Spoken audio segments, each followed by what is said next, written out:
Have you ever noticed that Netflix never asks if you're tired? It asks if you're still watching, but never if you're tired.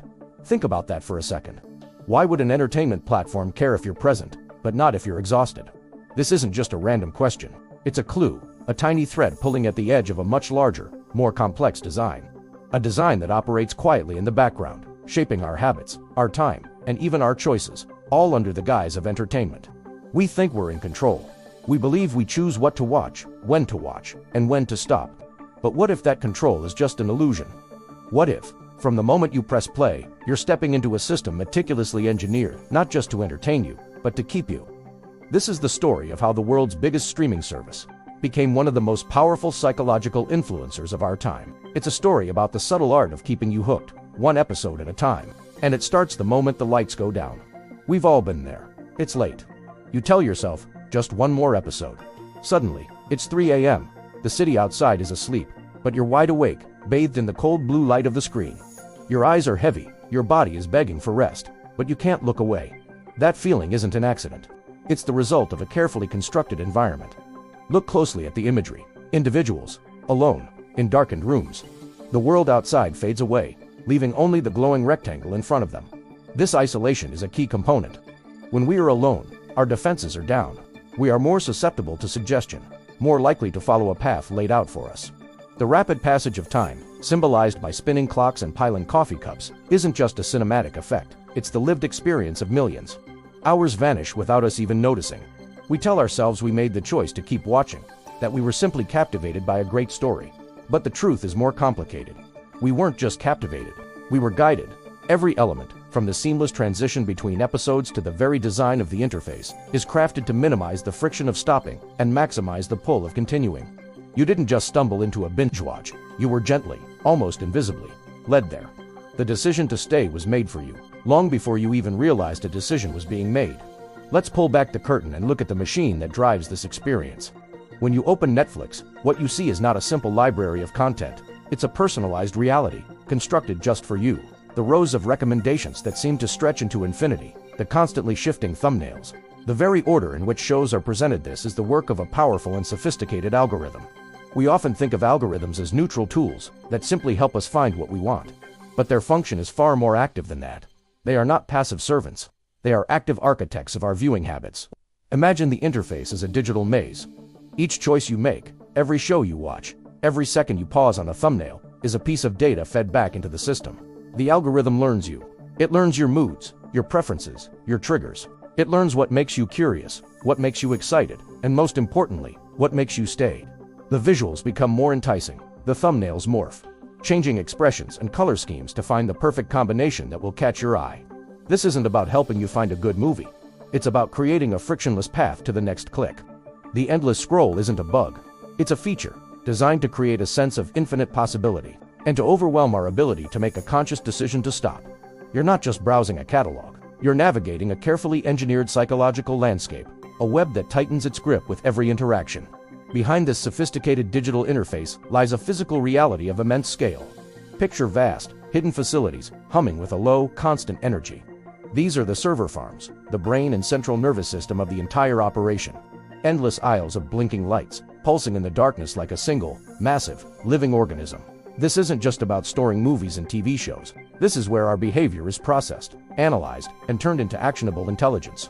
Every click, every pause, every rewind, every abandoned show, all flows here.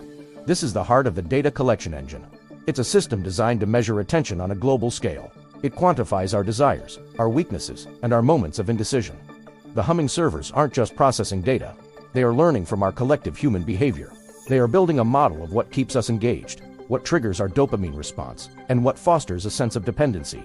The ominous, quiet power of these facilities is a stark reminder that our seemingly private viewing habits are part of a massive, ongoing experiment.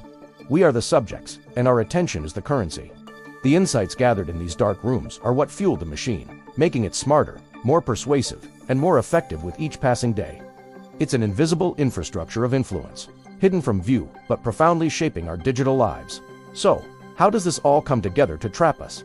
It's in the final, critical moments of decision.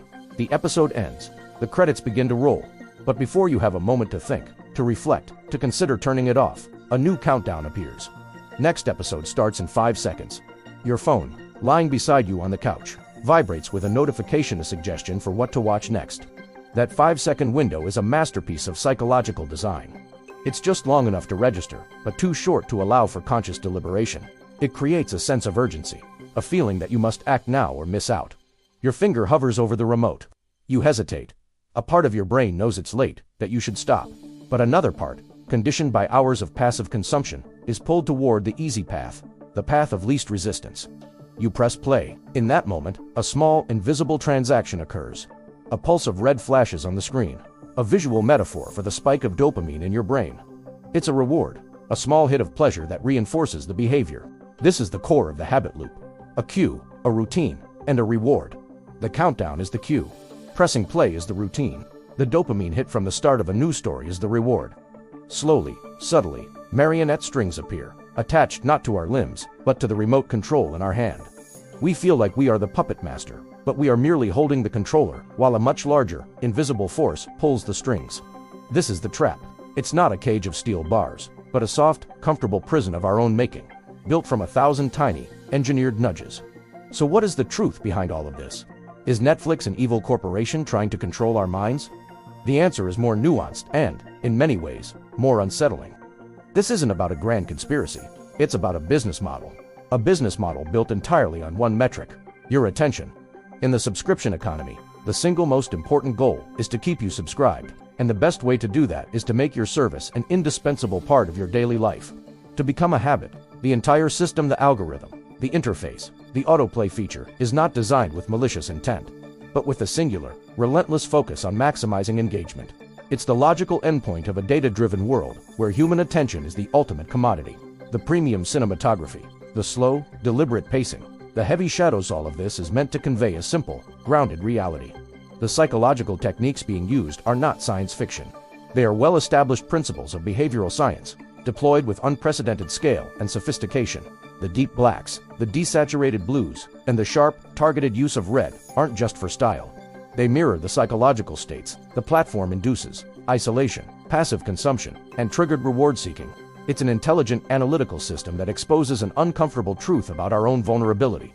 The platform has learned to speak a language our brains understand better than we do. The language of habit, reward, and compulsion. It doesn't need to force you to do anything. It just needs to make it easier to stay than to leave. It doesn't need to be evil. It just needs to be effective. As the familiar interface fades to black, we are left in silence. The endless stream of content is gone, and for a moment, we are left with our own thoughts. The experience is over, but the influence remains. It's embedded in our habits, in the way we structure our evenings, in the very wiring of our brains. We've been shown a world that is meticulously designed to capture and hold our most valuable resource: our time and attention. This journey wasn't meant to make you cancel your subscription. It was meant to make you aware, to give you back a piece of the control you may not have even realized you'd lost. The next time you find yourself deep into a late-night binge, and that countdown begins, just take a second, pause. Ask yourself the question that Netflix never will: am I tired? In that small moment of conscious thought, you reclaim your agency. You remind yourself that you are the one holding the remote. The choice, ultimately, is still yours. It's not just entertainment, it's influence. Thank you for joining us on this exploration. We believe these conversations are incredibly important in our increasingly digital world. What are your thoughts on this? Have you ever felt caught in the just one more episode loop? Let us know in the comments below. Your perspective adds so much value to this discussion. If you found this video thought-provoking, please give it a like and share it with someone who might also find it interesting. And of course, don't forget to subscribe and turn on notifications for more deep dives into the forces that shape our world. Thanks for watching.